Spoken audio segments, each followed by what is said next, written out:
Joshua, hoofstuk 8. Toe sê die Here vir Joshua, jy moet nie bang of skrikkerig wees nie. Maak gereed, vat die manskappe en trek op teen Ai. Kyk, die koning van Ai, sy hele volk, sy hele stad en al sy grondgebied gee ek in jou hand oor. Doen met die koning van Ai en sy stad wat jy gedoen het met die koning van Jericho en sy stad. Maar in sy geval mag jy al die buit en vee vir jouself vat. Aan die ander kant van die stad moet jy 'n hinderlaag opstel. Joshua en sy manskappe het toe gereed gemaak en teen Ai opgetrek.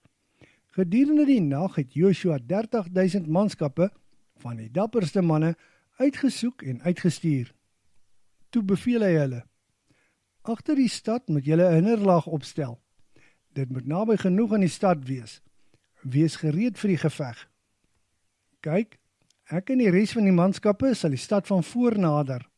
En wanneer hulle, soos die vorige keer, uit die stad kom om teen ons te veg, sal ons op die vlug slaan. Dan sal hulle ons volg, want hulle sal dink dat ons soos die vorige keer op die vlug geslaan het. Op die manier sal ons hulle van die stad af weglok. En wanneer ons voor hulle uitvlug, moet julle uit julle skuilplek opstaan en die stad inneem. Die Here julle God sal die stad in julle hand oorgee. En julle moet die stad aan die brand steek die oomblik dat julle dit ingeneem het. Doen alles volgens die bevel van die Here wat ek nou vir julle gee. Toe stuur Joshua hulle weg en hulle het na die plek van die hinderlaag vertrek. Tussen Bet-El en Ai, net wes van Ai, het hulle die hinderlaag opgestel. Daardie nag het Joshua self tussen die manne gebly. Vroeg die volgende môre het Joshua gereed gemaak, die manne bymekaar geroep en opgetrek na Ai. Hy en die leiers van Israel was aan die voorpunt gewees. Toe het die manskappe saam met hom opgetrek in die stad en aan die noorderkant van Ai kamp opgeslaan. Daar was 'n vallei tussen Ai en hulle kamp. Wes van Ai, tussen Bet-El en Ai, het hy ongeveer 5.000 manne opgestel in 'n hinderlaag. Die gevegslinies is so opgestel dat die hoofmag noord van die stad was en die agterhoede wes van die stad. Gedurende daardie nag het Joshua tot in die middel van die vallei getrek. En die koning van Ai het hulle gesien. Daarom het hy en al sy manskappe vroeg die volgende oggend gereed gemaak en uitgetrek om met Israel te veg op 'n afgesproke plek net voor die vallei. Hy was egter onbewus van die hinderlaag wat aan die agterkant van die stad gewag het. Toe het Joshua en sy manskappe in die rigting van die woestyn voor hulle uitgevlug. Toe word al die manskappe wat nog in die stad was opgeroep om vir Joshua te agtervolg.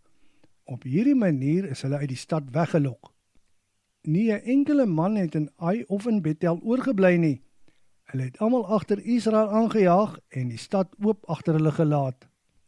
Daarop sê die Here vir Joshua: jy moet die spies wat in jou hand is in die rigting van Ai uitsteek. Kyk, ek gee dit in jou hand. Toe steek Joshua die spies in sy hand uit in die rigting van Ai. Die oomblik toe hy sy hand uitsteek, het die hinderlaag opgestaan van waar hulle gewag het en die stad binne gestorm. Met die inneem van die stad het hulle dit begin afbrand. Die manne van Ai het omgekyk en gesien hoe die stad in rook opgaan. Hulle kon egter nie herwaarts of derwaarts nie, want die manne wat in die rigting van die woestyn gevlug het omgedraai in hulle rigting. Joshua en die manne het gesien dat die manne van die hinderlaag die stad ingeneem het en dat daar rook uit die stad opstyg. Daarop het hulle omgedraai en Ai se manskappe aangeval. Die manne wat in die stad was, het ook uit die stad opgetrek teen die manne van Ai. Op die manier was hulle in die middel van die Israelitiese gevegslinies, met die een linie aan die voor en die ander linie aan die agterkant. Toe verslaan Israel hulle, sodat daar nie 'n enkele man oor was wat kon wegvlug nie. Hulle het egter die koning van Ai lewendig na Joshua toegeneem. Die Israeliete het eers al die manne wat in die veld was en wat in die rigting van die woestyn gevlug het, ingehaal en met die swaard doodgemaak. Daarna het hulle teruggedraai na die stad en almal wat nog oor was in Ai met die swaard gedood. Al die mense van Ai, mans en vroue, wat op daardie dag doodgemaak is, was 'n totaal van 12.000. En voordat al die inwoners van Ai nie met die ban getref is nie, het Joshua nie die spies in sy hand teruggetrek nie. Soos die Here vir Joshua beveel het, het die Israeliete al die buit en die vee buitgemaak. Ai is deur Joshua verbrand en tot vandag toe 'n ewige pynhoop gemaak. En Joshua het die koning van Ai tot die aand toe aan 'n paal opgehang. Toe die son begin ondergaan, het Joshua beveel dat hulle sy lijk moet afhaal en dit by die stadspoort moet gooi en ook 'n hoop klippe daarop moet pak. Die hoop klippe is vandag nog daar. Op die berg Ebal het Joshua toe 'n altaar vir die Here, die God van Israel, gebou. Volgens die voorskrifte wat Moses, die dienaar van die Here, vir die Israeliete in die wetboek van Moses opgeskryf het, is dit met ongekapte klip gebou waar geen ysergereedskap gebruik is nie. Daar is toe brandoffers en dankoffers vir die Here daarop gebring.